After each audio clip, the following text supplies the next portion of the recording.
was going to school, and I was walking into sign, and then had got into like a little bit of trouble, as you could say, and then But it was his first time to get in trouble. First time. He's never been in trouble before. No, never. Principal didn't even know who he was. He had his own seat with his name on it in the principal's office. And this was in I've never heard it from him, actually. So I was walking into school, and I did something dumb, and I got sent to the principal's office before I could sign in. So my principal was talking to the casting agent there at the school, and you know, she opened up the door, and then Miss Susan was walking me back there, and then she was like, "Oh, speaking about somebody," and she basically just said, "You know, how about you go talk to him?" And then it just went on from there. It was really interesting seeing straight away Matthew's instinct of having to pivot around Richie, and the fact that Richie would anchor the scene, because you know, we were talking about it, and it became very clear that it's on Matthew to convince the world he's his father. It can't be on Richie's shoulders to act and convince the world he's his son. And so he would ground the scenes, and he would actually, like a metronome, set the rhythm for it, or the tone for it, or the mood. And you'd watch Matthew do a tap dance, and every take was different. He'd be reacting to what's in front of him. Even if he was leading the scene, he would be playing off of the energy that Richie was giving it. And we saw when we came away from it going, okay, this is going to be a scary ride. Okay, he's never done it before, but we're excited because it's constantly taking the scenes into a different direction. He's not necessarily trying to emote like a trained actor.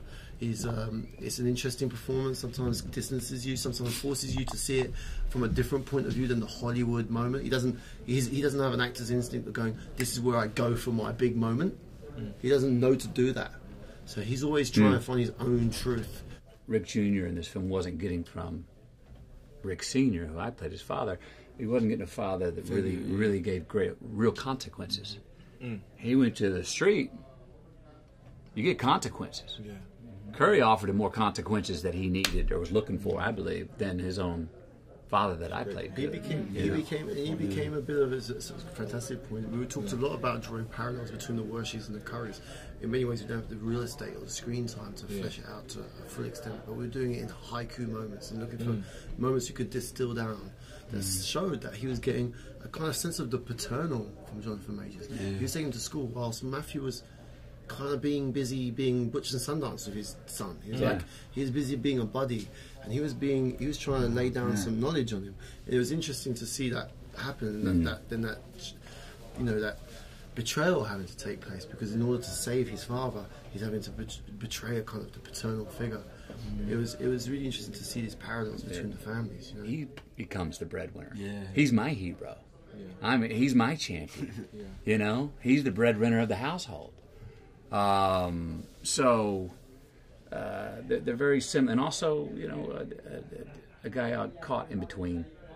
And my character Rick Worshey really caught in between a bullet and a target, in between the times, in between the future and the past, and he's stuck, he's paralyzed, and he's just living on a dream, and he figures if he can keep preaching it and say it enough times, it just might happen.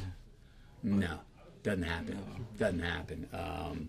You know, heart's in the right place, ill-equipped. Most everywhere else. So it was something that was inherently in the first two acts of the script, in the father-son relationships, which then we worked on to continue that bloodline and relationship in the third act. And it was something that came to me, I think, a few weeks into preparing. This is a story I want to tell, the father and son story, and also about a kid that's tribeless, which is something I could identify with personally. You know, being mixed race, never really having a sense of tribe, not really having a sense of floating, always being an outsider wherever I go. I could really identify with this inside outsider who's also having this relationship with the father that was incredible, and I could relate to that on a personal level. So I was like, okay, I want to go and meet the real Rick Worshey.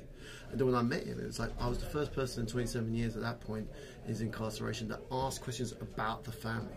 Not asking about the FBI story, not asking about, hey, what was it like with the fur coats and being a drug dealer. All I asked with him about is his sister and his father and his grandparents, and it was heartbreaking. Then when I spent 4 hours with him just talking about family, I was like, I'm making this movie.